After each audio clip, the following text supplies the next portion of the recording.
Before I even begin this video, I just want to say if you have been feeling mentally exhausted, anxious, numb, or overwhelmed lately, you're not alone. There has been a wave of incidents happening in our country, sudden deaths, suicides, tragedies, stories that break across social media and stay in our minds long after we scroll past them. And no one prepares us for how they affect us, especially if you're already someone who's dealt with anxiety, overthinking, or trauma. Maybe you saw a headline and felt a strange fear creep in. Maybe you heard about someone your age passing away and couldn't stop imagining, what if it were me? Or maybe, like me, you have been searching for answers online and found none that actually comfort you. That's why I'm making this video, because death anxiety is real. Because no one talks about it the way it actually feels. And because maybe, just maybe, if you're watching this and nodding silently, you'll realize you're not the only one who feels this way and you're not broken for feeling it. I'm talking about this because for the last 5 years, I've struggled like a crazy person. Nobody had answers, not Google, not ChatGPT, no therapist, no doctor, no one around me. People close to me just said, be normal, as if it's that easy. But it wasn't. It still isn't. Some people suffer silently, and that makes it worse. I did that too. Once people stopped caring about my situation, I kept it to myself. I attended random seminars, wasted money on things that promised healing, and still nothing worked. It was like I was going mad, completely out of control, and nothing in life was shaping up the way I wanted. So, when it all started, the real turning point in my life, my experience with death anxiety became intense after a difficult period of loss and fear during the pandemic years. Watching people I loved fall seriously ill and pass away, sometimes suddenly, shook something in me. I had conversations I never imagined would be the last. I witnessed decline, fear, and helplessness in a way that planted a seed of dread deep inside. That was when I started becoming consumed by thoughts like, what if it happens to me? What if I don't get enough time? Where do we go after this? I found myself obsessing over the idea of dying, not dramatically but quietly. The fear became a part of my daily life. I'd pray, beg, search online, even ask astrologers, just looking for someone to tell me you'll be okay and you'll live. But no answer ever felt enough, and that fear stayed. The feeling is mostly overthinking, but in my case, it became obsessive. I thought about death all the time, mine, my family's, anyone close to me. Every pimple or cut became a threat to me. I'd make people check it again and again. I developed separation anxiety. I wanted everyone around me to stay healthy, to stay safe. I tried to control it all. Sleep was terrible. I'd panic as I fell asleep, thinking, what if I don't wake up? Some nights I would literally scream myself awake. Barely 5 hours of sleep, constant panic, and this growing sense that my mind was eating itself alive. At first, the fear came at night when things were quiet, but soon it started happening during the day too. Hearing about someone's death, seeing someone sick, reading about diseases, even just thinking about my parents getting sick.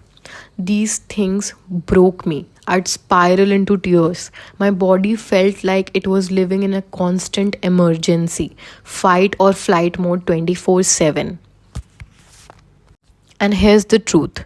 Nobody can comfort you when death anxiety gets deep. People stop picking up your calls.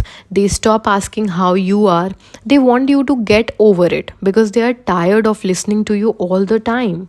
They have lives to live, and when you don't, you are the abnormal one.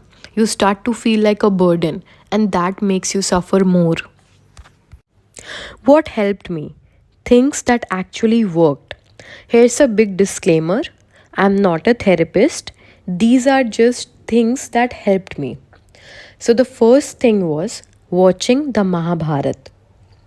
I wasn't always religious. Honestly, I never thought I would turn to something like the Mahabharata or the Bhagavad Gita for comfort. But in my lowest moments, when nothing else made sense, I started watching the Mahabharata, and slowly something shifted. Lord Krishna's words weren't just stories, they felt like anchors. His teachings helped me understand that life is meant to be temporary, and that's not something to fear, it's something to accept. I began reading the Gita, not all at once, just a little at a time, and I started seeing life differently. Now, whenever the anxiety hits, I go back to those teachings. I remind myself that I'm not supposed to control everything. I'm only supposed to do my karma and surrender the rest. And some days, just remembering that brings me peace. The second thing was creating a routine. I've always been someone who liked structure, but during my worst phases, even the smallest task felt overwhelming. So I created a very simple routine, not to be productive, but just to feel human again. So I made a list of even the most basic things like waking up, tick, brush, tick, shower, tick, and I treated each one like a mini win, adding little things that I enjoyed, like music, a favorite cup of chai, or a 10-minute walk, helped me feel like I was creating a life I wanted to live, not just surviving through. Even ticking off two or three things from that list gave me a small dopamine hit, and in those moments, that was enough for me. Slowly, it brought back a rhythm, a sense of progress, even when my mind was chaotic. So the next was health anxiety. One of the hardest parts of my anxiety was health fear. I used to panic over every small bump, pimple, or cut. I would spiral thinking something was seriously wrong. Eventually, I set a rule for myself: give it 2 weeks. No Googling, no overchecking, no asking people to look at it 10 times. Just observe and trust. I also started repeating small affirmations. I'm healthy, I'm fine, my body knows how to heal. And honestly, most of the time, things did heal, not just physically, but mentally too, because I had finally given myself space between fear and reaction. That space, it gave me back control. The next part is surrendering to God. So I'd close my eyes, take a deep breath, and just whisper to myself, I'll do my part, the rest is yours. It wasn't dramatic, it wasn't even spiritual at first, but that quiet act of letting go, even for a moment, brought me peace. It reminded me that I don't have to control everything. I just have to show up, do what I can, and trust the rest will unfold in its own time. So the next part was detachment. This one wasn't easy. In fact, it broke me before it healed me. People I loved deeply started doing things that hurt me, not out of malice, but out of distance, indifference, or their own limits. And it hit me. No one truly belongs to us, not the way we imagine. That realization was painful, but it also gave me power. I stopped tying my peace to people's presence. I began finding strength inside me, not in who stayed, but in how I stood, even when they didn't. I know this may sound weird, selfish, or maybe it doesn't align with how others see relationships, but this is what helped me. And in that phase of life, I needed something that would actually protect my mind, not please everyone else. So the next part was choosing what I let into my mind. There was a time when even watching a sad movie could send me spiraling. So I made a conscious decision: no intense dramas, no heavy stories, no emotional chaos on screen.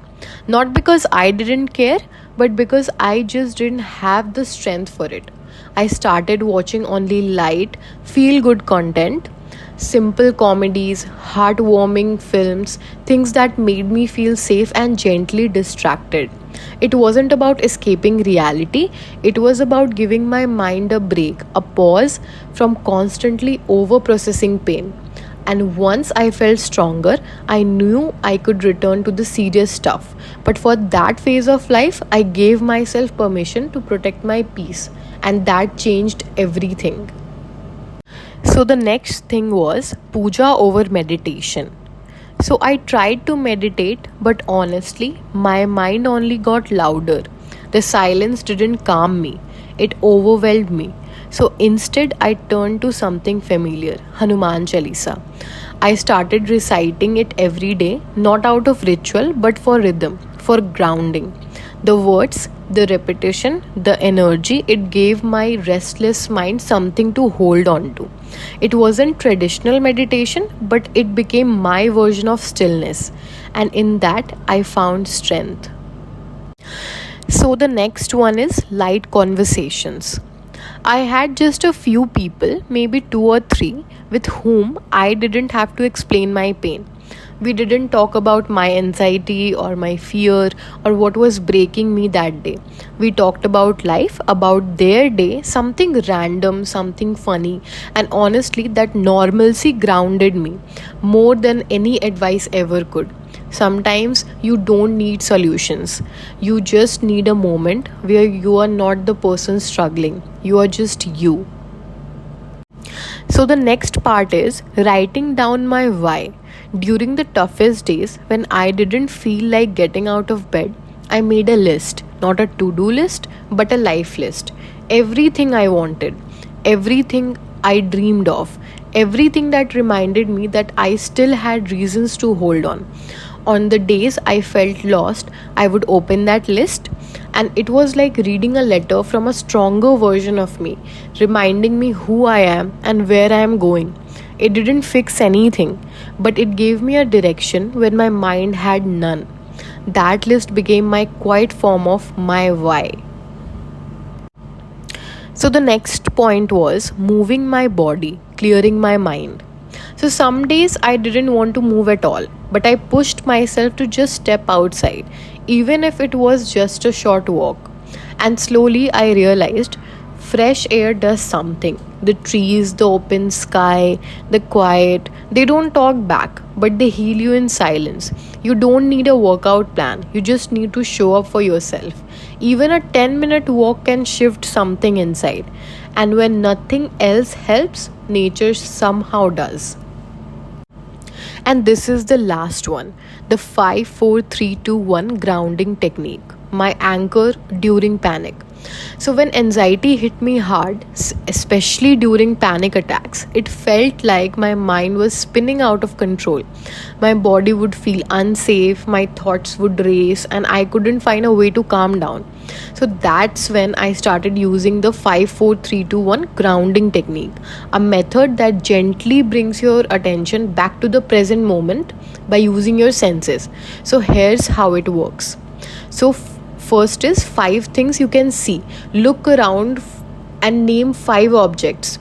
Say them out loud in your mind: curtain, water bottle, window, phone, cushion. Then 4 things that you can touch. Physically feel 4 things: your clothes, a pen, your hands, the table. Focus on texture. Then 3 things you can hear. Close your eyes and notice 3 sounds, maybe a fan, birds outside, or your own breath. 2 things that you can smell. Notice the scent around you, maybe your skin, a candle, or even air. If nothing is strong, find something nearby. And the last, 1 thing that you can taste, maybe water, tea, or just the taste in your mouth. Anything that brings back your awareness to your body. This technique might seem simple, but it saved me more times than I can count. It interrupted the chaos in my mind. It told my brain, you're here, you're safe, you're okay. And even if it didn't fix everything, it gave me those few calm moments to breathe. And that was enough to keep going. I know how heavy this can feel. I know the kind of loneliness that doesn't go away, even when you are surrounded by people. I know what it's like to lie awake, wondering if it will ever get better. And I want to tell you, it will. Maybe not today, maybe not next week, but gently, quietly, healing will find you. You're not too sensitive, you're not overreacting, You're not broken. You're just someone who feels deeply. And that's not a flaw, it's your strength. Through all the fear, the confusion, and the chaos, you are brave anyway. And if this spoke to you even a little, I hope you'll follow, subscribe, or stay. There's more healing ahead. You don't have to walk through it alone. Thank you for watching.